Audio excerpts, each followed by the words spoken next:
Doctor Mohammad Yunus সাহেব দেশ ছেড়ে যেতে না পারে, কারণ তার পালানোর প্রবণতা আছে, অতীতে বহুবার পালিয়ে গেছে।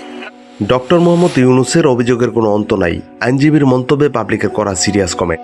আমাদের সংরক্ষিত কমেন্টগুলো আপনাকে ভাবাবে এবং হাসাবে। আমরা সম্পূর্ণ নিরপেক্ষভাবে আমাদের ভিডিওতে কমেন্টগুলো তুলে ধরার চেষ্টা করেছি। সো গাইজ, প্রথমে ভিডিও দেখি, তারপর দেখব কমেন্ট।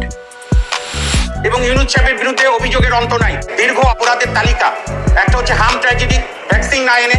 Number 2, highest corruption. তৃতীয়ত হচ্ছে আমাদের সর্বোচ্চ আইন সংবিধানীয় সাংস্কৃতিক ঐতিহ্য রাষ্ট্র রক্ষা করবে। ইউনূসের আমলে আমরা দেখেছি 32 নম্বর বাঙালির আতুর ঘর, সেই ঘরে তারা আপনার বুলডোজার দিয়ে আঘাত করেছে। ইউনূস সাহেবের অবৈধ সুবিধায় আকাশ হয়ে যাবে।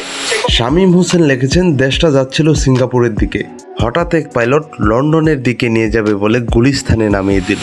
আরেকজন লিখেছেন, সাবাস, বীর বাঙালি কলম ধরো, সন্ত্রাস মুক্ত দেশ গড়ো।